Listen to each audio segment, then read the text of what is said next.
Okay, so this is the introduction to electric circuits with PhET.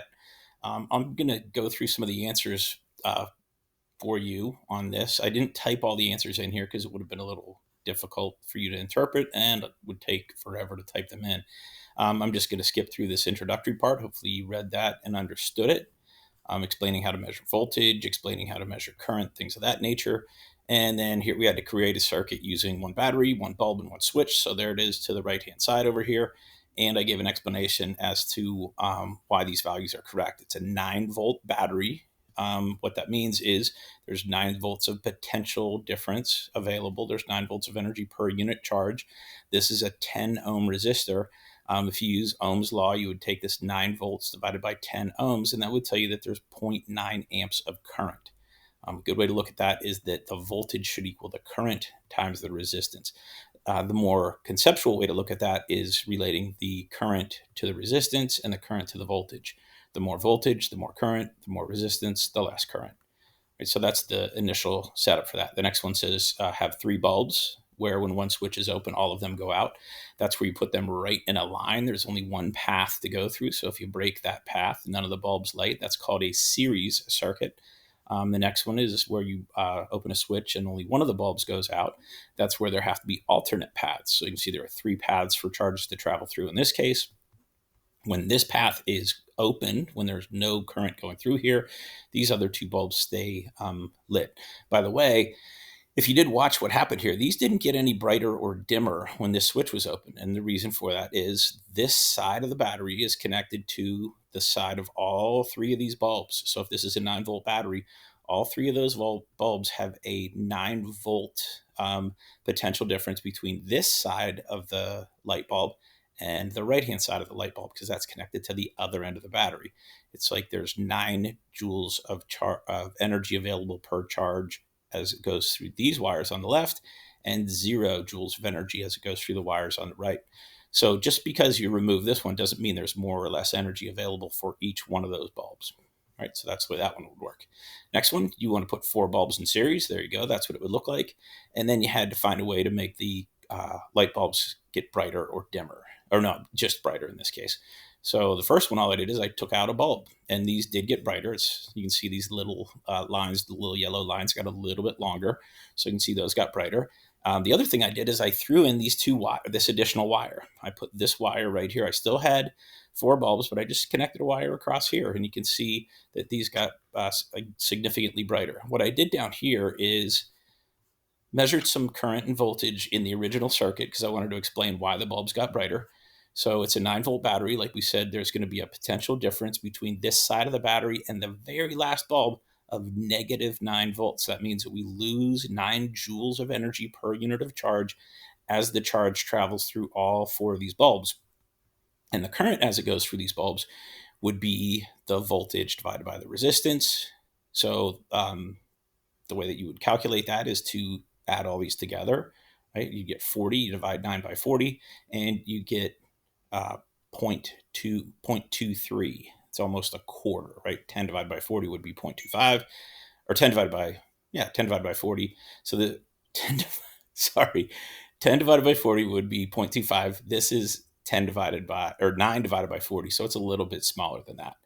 All right, this is an interesting one here. We remove that one bulb. There it is, taken out. So now we have less resistance. We only have 30 ohms of resistance. So if we look at the current here, it's now 9 divided by 30. So it's going to be 0.3 amps, more current.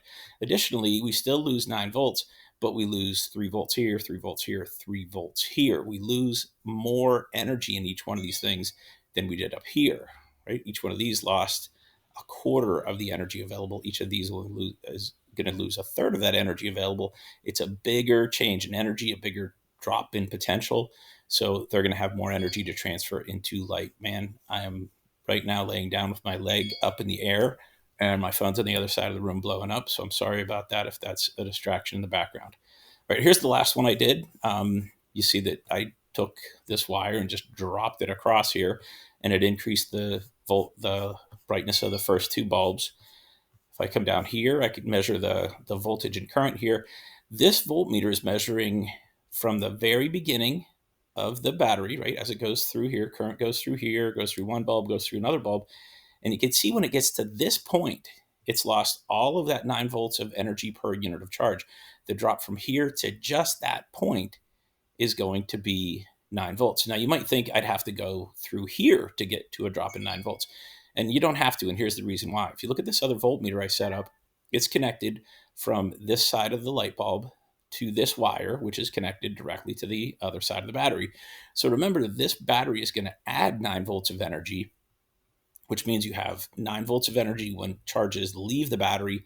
When they get back to this side, they have to have 0 volts of energy. They have to have volts of energy. That's kind of a weird way to describe that, but they have to have 0 volts of electric potential. They have to have 0 joules per coulomb of voltage. They just have to have no energy left.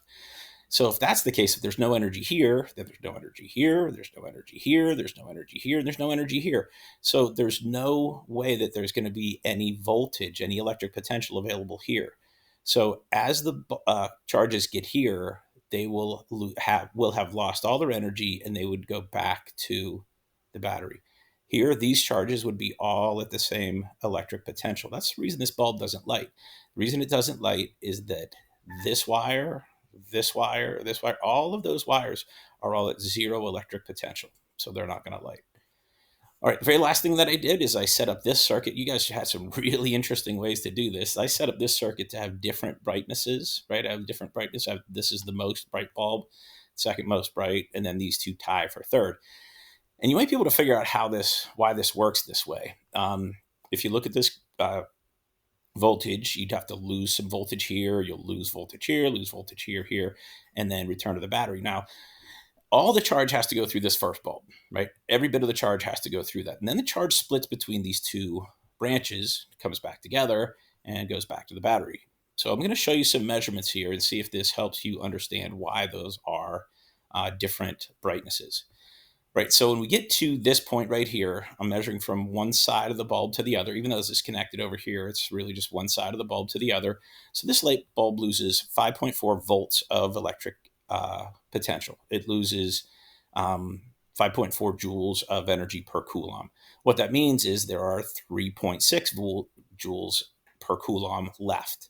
So if you look at what I did over here, I looked at a charge as it entered this side of the light bulb and came back out this side, and that lost the other 3.6 volts. So you add those two together, that's the 9 volts. Now, what would have to happen up here is the same thing. As the charges go through both of these bulbs on the top branch, they would have to lose 3.6 volts. Each one's not going to lose 3.6 volts. They're going to combine to lose 3.6 volts. So that means each one would lose 1.8 volts. So there's less energy available for each one of these bulbs to transfer to heat energy and light energy. So that's why these are not as bright as this lower bulb. They're not as bright as that.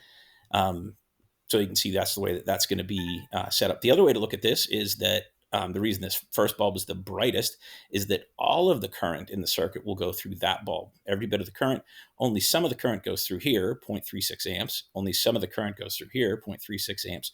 But the current right here would actually be 0.36 plus 0.36. It'd be 0.72 amps. I probably should have thrown another ammeter. No, there are only 2 ammeters. I couldn't have thrown another one in there. But if you were to measure that, you would see that there would be 0.272 amps of current. You could actually use that, interestingly, to find the total resistance of the circuit if you wanted to. All right, hopefully that was an introduction to how you can look at all these different characteristics on electric circuits. Obviously, we're going to go into this a little bit more in depth when I get back to school, but hopefully that explanation helps to make things a little clearer for you.